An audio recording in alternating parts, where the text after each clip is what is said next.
Est-ce qu'il vous est déjà arrivé, à un moment important de votre vie, de vous sentir envahi par le stress? D'avoir les jambes qui flageolent, les mains moites, le cœur qui palpite? Peut-être que ce stress vous a tellement envahi que ça vous a même amené jusqu'à rater ce moment important. Un entretien d'embauche, un examen, le permis de conduire? Si c'est le cas, si vous vous reconnaissez dans cette description, alors je vous invite à regarder la vidéo qui suit, dans laquelle je vais vous expliquer les différentes sortes de stress et surtout leur impact sur notre organisme. Et puis je partagerai avec vous quelques exercices pour pouvoir vous aider à faire face lors d'un prochain événement important. Allez, c'est parti! Le stress est le sujet qui fait souvent les gros titres des magazines. Vous en avez probablement et certainement entendu parler. Finalement, on ne sait pas trop ce qu'est le stress, à quoi il sert et pourquoi on en est affecté. Ce qu'il faut comprendre, c'est qu'il existe deux sortes de stress. Le stress que l'on appelle le stress positif et le stress négatif. Dans certains ouvrages ou dans certains magazines, vous lirez peut-être le stress A et le stress B. Finalement, ce sont les mêmes. Moi, je préfère les appeler stress positif et stress négatif parce que je trouve que c'est un petit peu plus parlant. Le stress positif, parce que oui, il est nécessaire à notre vie, il est nécessaire à notre avancement. Ce stress positif est celui que l'on ressent, par exemple, avant de monter sur scène, pour une pièce de théâtre ou pour chanter, avant justement de passer ces fameux examens. Ce stress est tout à fait nécessaire. Il montre que l'on a travaillé, que l'on s'est préparé et on a peur de rater. C'est normal de ressentir ce stress. C'est lui qui va nous pousser sur la scène, qui va nous pousser à aller en avant. C'est lui qui va nous amener à nous dépasser. Celui-ci, il est tout à fait aidant. C'est celui dont nous avons besoin. Et puis, il y a l'autre stress, celui que l'on va appeler le stress négatif. Finalement, c'est le même que le stress positif, mais quand il va un petit peu trop loin. On est trop envahi par le stress, on est trop figé, on a trop peur. Et le trop, c'est souvent l'ennemi du... C'est donc de celui-ci qu'on va parler aujourd'hui, le stress négatif. Celui qui fait qu'au lieu de nous faire réussir, de nous faire avancer, va complètement nous paralyser et va nous faire échouer. Je vais donc partager avec vous quelques petits exercices que l'on va pouvoir mettre dans notre boîte à outils de sophrologie. Des exercices qui vont, je l'espère, vous aider à faire face à un prochain événement. Je vous propose d'effectuer un exercice que l'on appelle en sophrologie le SDN, sophro-déplacement du négatif. C'est un exercice que l'on va déployer, que l'on va faire de manière très lente sur tout le corps pendant une séance. Là, je vous propose juste un exercice assez court et assez rapide pour vous donner une idée générale de ce que ça peut donner et pour que vous ayez déjà quelques clés pour pouvoir mettre des choses en place dans votre vie. Alors, ce que l'on va faire, c'est que tout simplement, on va imaginer que l'on ramène vers nous tout ce qui ne va pas, tout ce qui nous dérange, tout ce qui nous agace, et donc en général, notre stress, tout ce qui nous fait peur. Donc sur l'inspiration, on va rassembler cela vers nous. On va chercher en fait à le broyer, à le réduire en miettes en contractant. Et puis à l'expiration, on va se débarrasser de tous ces débris. Alors je vous propose de faire cet exercice une première fois, vous me regardez et ensuite on le fera ensemble. Je rassemble tout ce qui ne va pas. Je le réduis en miettes. Et je le mets au loin. Allez, on refait cet exercice ensemble. Vous le faites à votre propre rythme, comme vous vous sentez bien. Vous pouvez faire cet exercice debout, comme moi. Alors à ce moment-là, vous avez les deux pieds bien ancrés dans le sol. Vous avez les genoux bien souples, vous vous sentez bien. Ou vous pouvez le faire assis. À l'inspiration, on va prendre une grande inspiration et on va rassembler tout le négatif.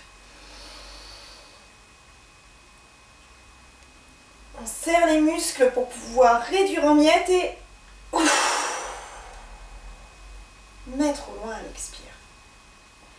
Un petit truc pour rendre cet exercice encore plus facile et plus agréable, avant de faire l'exercice, vous allez vider vos poumons en soufflant bien pour pouvoir prendre une plus grande inspiration. On va donc faire cet exercice une dernière fois ensemble, en soufflant nos poumons, en vidant nos poumons. Inspiration.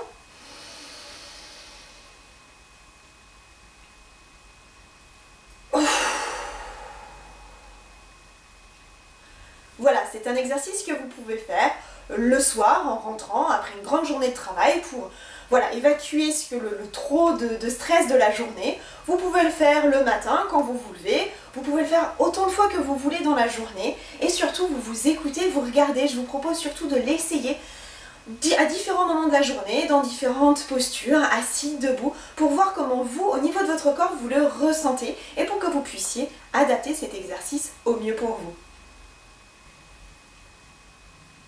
Je vous propose maintenant un exercice que l'on utilise dans les RD, ce que l'on appelle les relaxations dynamiques. Donc ce sont des relaxations où on va faire des mouvements. Ce ne sont absolument pas des mouvements de gymnastique, il ne s'agit absolument pas de renforcer nos muscles, mais vraiment de prendre conscience de notre corps pendant la séance. Donc ça c'est un exercice qui est inclus normalement dans la séance que je vous propose de faire et que vous pouvez utiliser au quotidien pour pouvoir gérer votre stress. Donc tout simplement, au début on va dire non. On va dire non au stress, non aux angoisses. Alors le non, on va le faire avec notre tête. Et encore une fois, vous gardez bien à l'esprit, il ne s'agit absolument pas d'un exercice de gymnastique. Donc vous allez au maximum de ce que vous pouvez, au maximum de vos possibilités. Il ne s'agit en aucun cas de se faire mal. Donc tout simplement, avec notre tête, on va effectuer un non. On le fait tout doucement, en prenant bien conscience de tous les muscles qui sont mis en action pour pouvoir faire cet exercice. On dit non au stress, non au pessimisme, non aux angoisses. Puis surtout, vous allez dans ce qui est possible pour vous aujourd'hui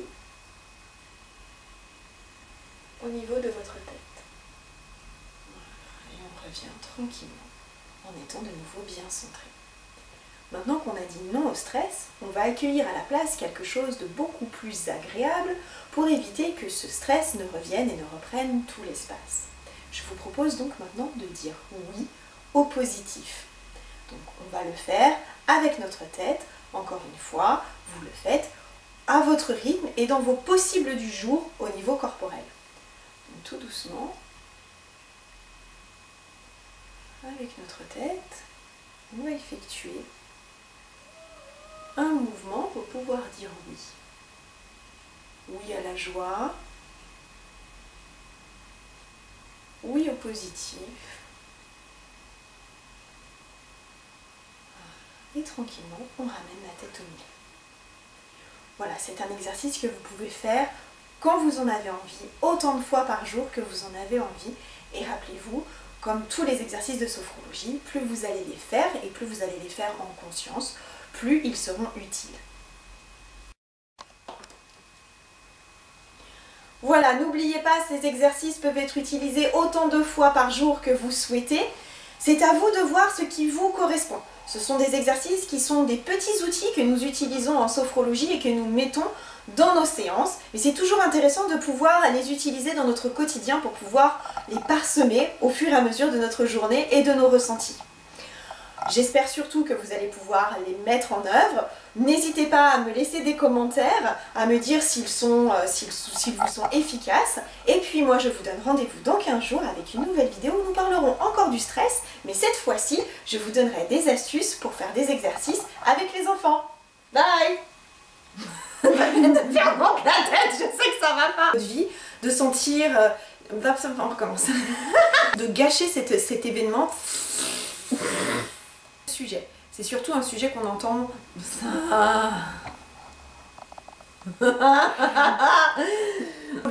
Vous savez, ces petites bouts, ces petites.